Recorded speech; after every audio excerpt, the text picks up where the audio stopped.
The battlefield did not announce the ceasefire with trumpets or sirens. It arrived quietly, almost timidly, as if unsure whether it would be accepted. At first, nothing seemed different. The ground was still scarred with deep tracks where armored vehicles had chewed through frozen soil. Burnt-out shells of equipment stood where they had been abandoned, blackened metal catching the faint light of early morning. The air carried the familiar smell of smoke and damp earth, a heavy mixture that had lingered here for weeks, refusing to leave even when the firing stopped. Yet something was missing. The thunder that had ruled this place, artillery, engines, shouting, was gone. Dawn crept in slowly, pale and cautious. The sun did not rise boldly. It filtered through thick clouds, painting the sky in muted gold and grey. Smoke still drifted above the horizon, but it moved lazily now, no longer driven by fresh explosions. For the first time in a long while, the silence felt real. Not the tense pause before another strike, but a deeper, uncertain quiet that made every sound, footsteps, fabric shifting, breath, feel unusually loud. Along the ridgeline, tanks stood frozen in place, their barrels no longer tracking invisible threats. Frost clung to their steel surfaces, softening the hard lines of war machines that had been built only to advance or destroy. Some engines were still warm, as if unsure whether they were truly allowed to sleep. Others had gone cold completely, abandoned where they last stopped, their crews waiting for orders that might never come. Soldiers emerged slowly from cover. No one rushed. No one celebrated. Men and women who had learned to move only when necessary now stepped into the open with careful restraint, scanning the horizon out of habit more than fear. Weapons were still in their hands, but they hung lower than before, muzzles angled toward the ground. Fingers loosened their grip, testing the unfamiliar feeling of not being ready to fire at every second. A white cloth appeared first near the center of the field. It was nothing special, torn from a larger piece of fabric, edges frayed, but it caught the light immediately, stark against the dark landscape. Someone tied it to a broken antenna protruding from the wreck of a vehicle. The cloth fluttered weakly in the morning breeze, a fragile symbol in a place where symbols had often meant nothing. Then another appeared. And another. Soon, small white flags dotted the field, uneven and imperfect, each one placed by hands that had only recently been trained to do the opposite of this. No orders were shouted. The ceasefire had been transmitted hours earlier through encrypted channels and emergency frequencies, confirmed and reconfirmed until disbelief gave way to cautious acceptance. Still, seeing it made real, visible, undeniable, was something else entirely. The soldiers watched one another across open ground that had once been deadly to cross. Faces were tired, hollowed by weeks of tension and lack of sleep. Mud clung to boots and uniforms, frozen into place like a second skin. Some eyes carried relief. Others carried suspicion. A few carried nothing at all, as if emotion itself had been spent. In the distance, a lone bird circled above the battlefield, its cry cutting cleanly through the silence. It felt intrusive, almost inappropriate, like laughter at a funeral. Yet no one chased it away.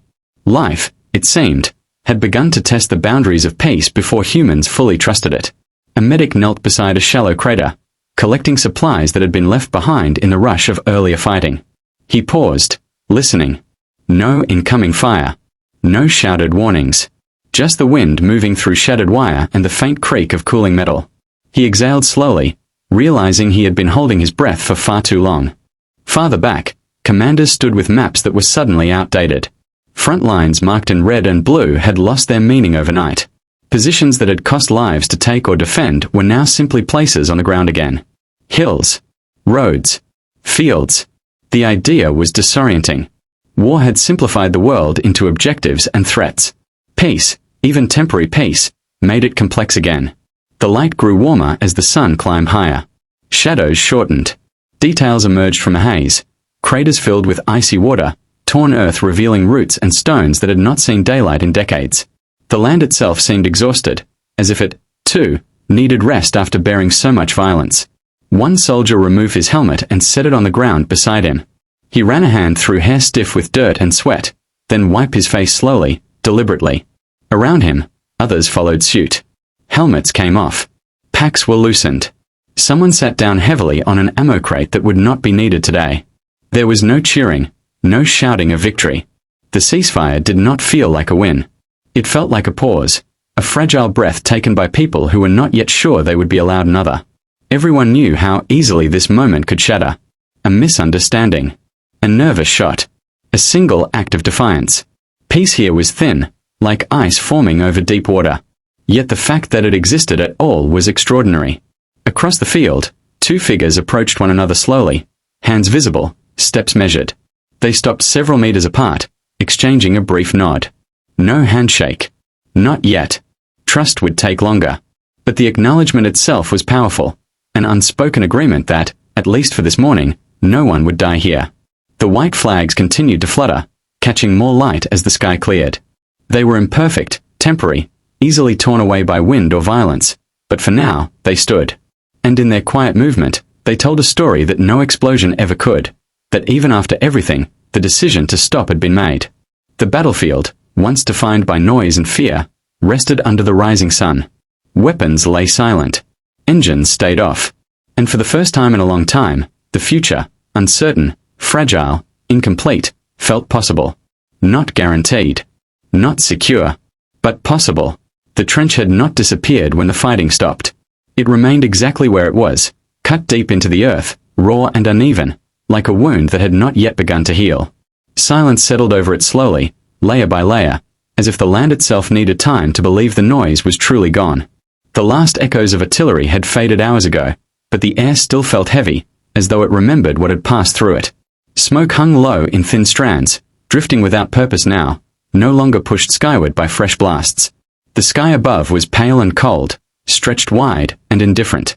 Inside the trench, nothing moved. Helmets rested on sandbags where soldiers had left them, some carefully placed, others dropped without thought.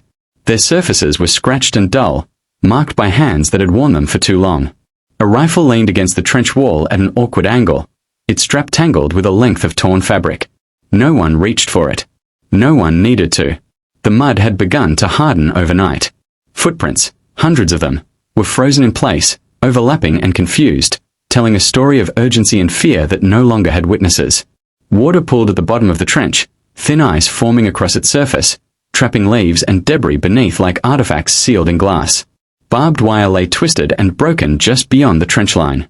Once stretched tight and lethal, it now sagged uselessly, partially buried in earth thrown up by explosions. Frost clung to it, softening its sharpness, disguising danger beneath a quiet, almost delicate sheen. From a distance, it could have been mistaken for something decorative.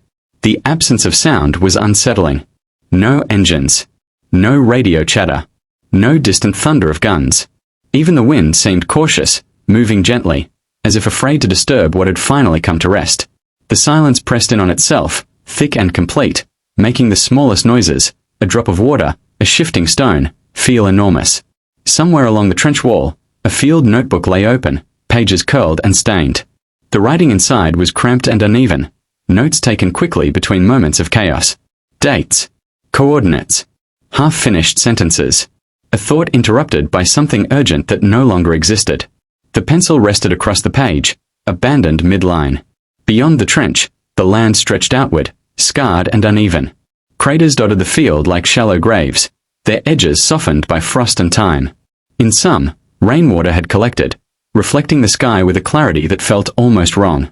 The reflections were beautiful in a way that demanded no explanation, and that, somehow, made them harder to look at. No flags flew here. No symbols marked victory or defeat. The war had moved on, or perhaps simply paused elsewhere, leaving this place behind like an empty stage after the audience had gone home. What remained was not triumph or loss, but residue, physical, emotional, invisible. A bird landed briefly on the edge of the trench, tilting its head as if listening. It stayed only a moment before lifting off again, wings cutting softly through the cold air. Life was returning, carefully, testing the boundaries of safety with small, reversible decisions. The trench smelled of damp earth and rust. It always had. But without the overlay of smoke and burning fuel, the smell felt cleaner, closer to something natural. The ground beneath it, despite everything done to it, was still ground. Still soil.